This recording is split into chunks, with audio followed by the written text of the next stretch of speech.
everybody, it's Carm here, back with Rocky. I can meet you on a Saturday afternoon. Rather warm still. Autumn's supposedly officially began, but I think we got another week or so, and hopefully it'll cool off. You're gonna probably hear the fan in the background, a little added comfort. But yeah, I wanted to come on and do another artist profile, which I hadn't really done in a while. I tried doing this several times. Last week was trying to do it outside, and I was interrupted by a lot of the various noises around the neighborhood, and so I'll try to make this short because just trying for a while now. But this is an old favorite who I've been, I'm sure I've mentioned before, but just hadn't really spotlighted before. And actually, KJC Musique posted a song of this artist just a few days ago, so it kind of gave me further reminder and incentive to finally do this. And it's on an artist named Don Harris. It's a keyboardist, piano and synthesizers, who I've been into since I first picked this tape up back in, let's say it was summer of '91. Same time I got into Tangerine Dream and Mannheim Steamroller and Zappa, got all at once. Found this at Coconuts, where I'd go, after school. I'd go just about every Friday if I had enough money in my pocket, saved up for that week, and buy a tape. Since that's all I was buying at the time, as far as albums, it was tapes, and I get a blank tape to tape Star Streams on the weekend.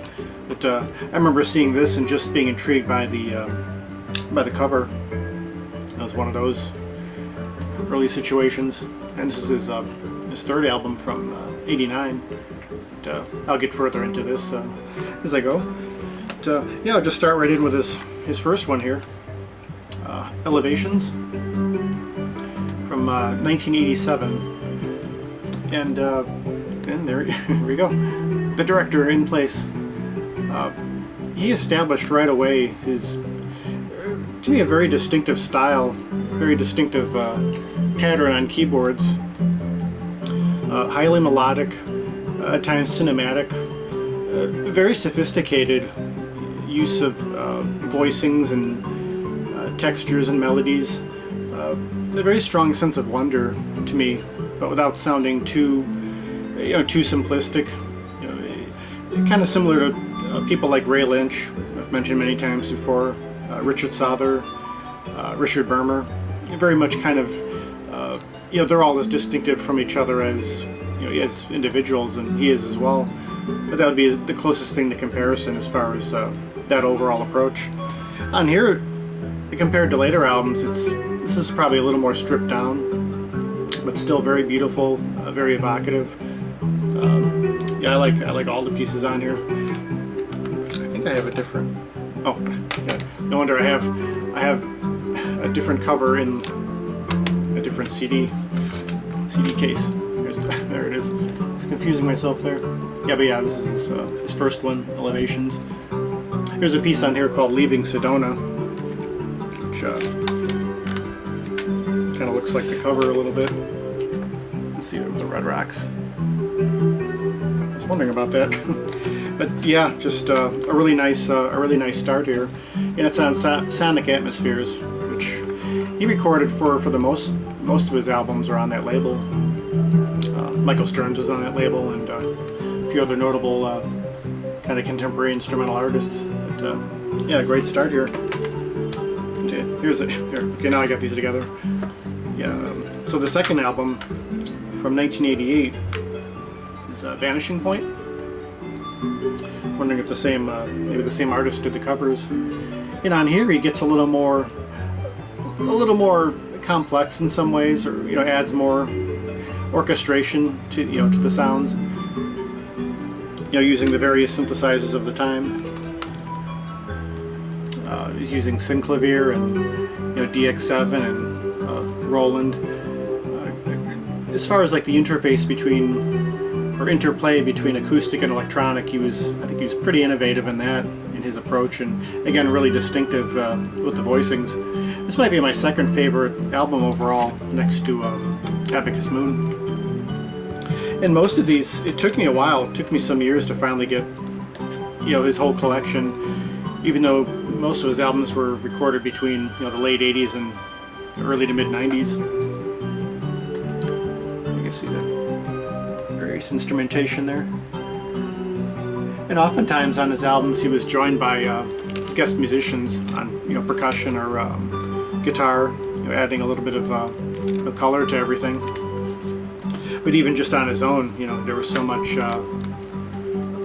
variety and flavor there for what he was doing. But this one, I like every piece on here. There's Pirouettes and Promises.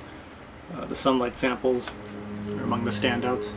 But, yeah, it's beautiful stuff, and yeah, and his distinctive approach is heard on each album, and continues as he goes. And next up, the third album, Abacus Moon, 1989. Of course, I have the CD. I'm not sure if any of these were on vinyl originally, possibly the earlier ones, from the going further back into the 80s. But yeah, this is where it started for me, and this is what's playing right now. This is Cloud 7's a song that's playing right now. But yeah, summer of 1991 is when I picked this up, and just right away it struck me. And at that time I was getting into, I'd already been into synthesizer music for a while, into Vangelis and all the stuff I'd heard on Starstreams and Ray Lynch. With his music, it added a certain something, maybe that, they all had that kind of cinematic quality and highly melodic, but his sense of narrative really struck me right away.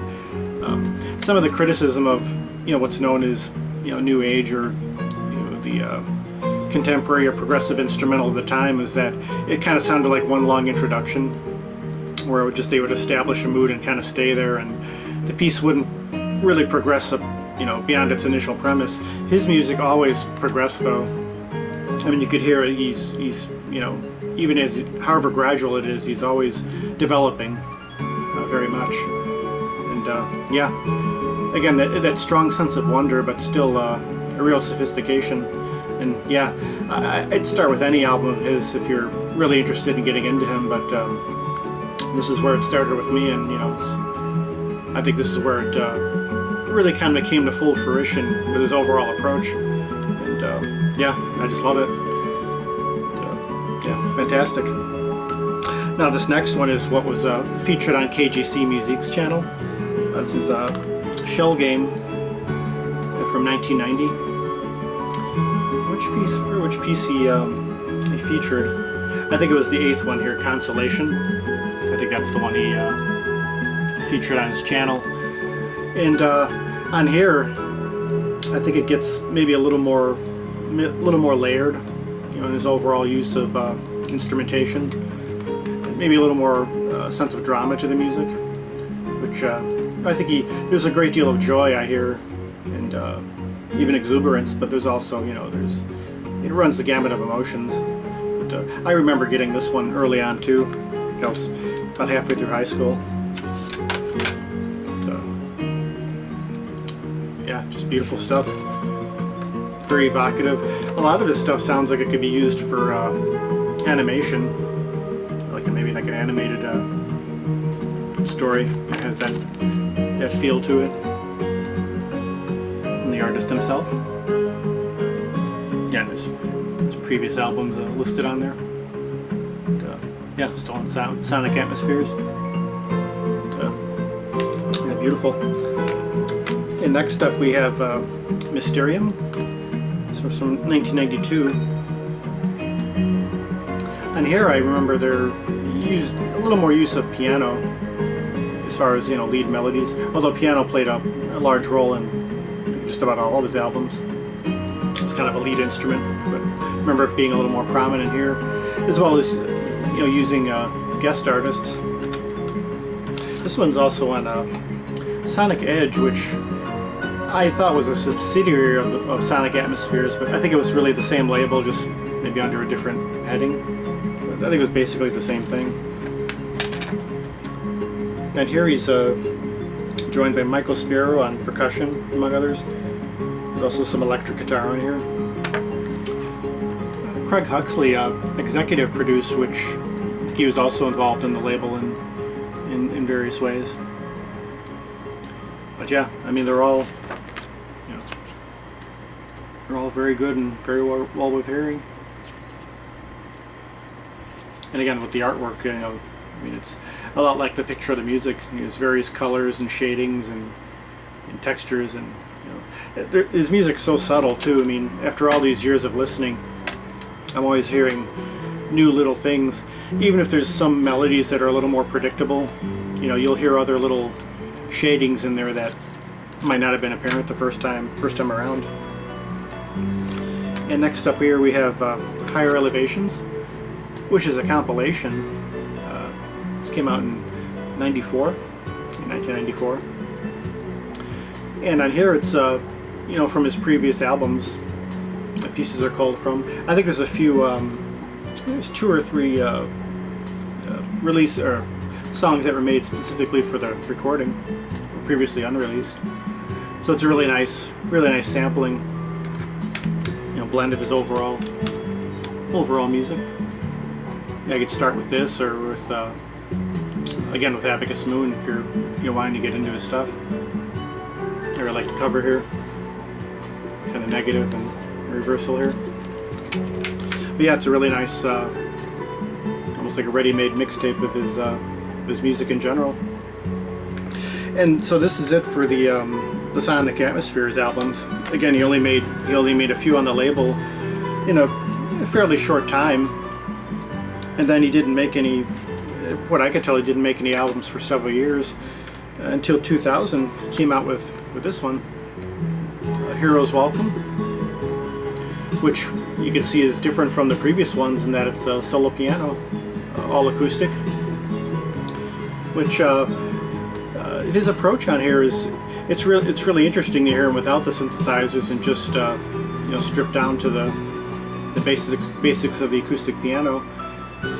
I wouldn't say he's necessarily compensating for, you know, for like, it's not like there's lack of synthesizers and you hear it on here.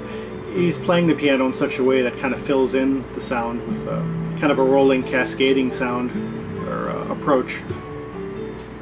You know, which makes it, you know, yeah, you just don't hear that lacking of the synthesizer. He has very much his own approach. At times it reminds me of Liz Story a little bit, but you can still tell it's him. Again, still very melodic, you know, thematic in his approach. And as far as I can tell, I don't know if he's recorded anything since, which has been, you know, that's quite a while away. He recorded May of 2000 at the Mad Hatter Studios, Los Angeles. So it's, you know, it was a nice return to form in some sense, but also new forms, you know, being all acoustic. And yeah, that's the collection so far. Yeah, as far as I've seen, there's some video footage fairly recent of him in a club playing organ, possibly Hammond organ. The director is adjusting little by little here. He's playing Hammond organ in kind of like almost like a blues rock type of situation, which I understand he's, you know, trained in all areas of keyboard, from classical to rock and blues, and to of course his own style. You could hear here, you know, again the kind of cinematic and you know, evocative contemporary instrumental of the time. So, but yeah, as far as I know, he's still active musically. Just doesn't seem to have been recording lately. But who knows? Maybe he'll come out with something. Of course, I'd love to hear him with, you know, maybe like older and newer synthesizers and doing something, you know, newer but similar to the older stuff. But who knows? I guess there's always that possibility. But yeah, Don Harris, another artist, well worth checking out. Again, if you're interested in, you know, people like Ray Lynch and Richard Souther and, you know, Richard Bermer and you know, even, you know, Vangelis, and just to have that approach. Oh, this particular song really stands out for me. The 5th piece, The Alchemist. Yeah, that's what's playing right now. Always like the kind of sense of mysterioso and drama to it, but. yeah, check them out. You could find again, you could find some of it on YouTube, and I think just about all of his albums are, you could find them used for real cheap online and maybe even out and about. But yeah, Don Harris, again, someone well worth checking out. But, yeah, wanted to come out and finally do this. Finally, after trying several times and under different conditions, including a fussy director here. So hopefully this worked out.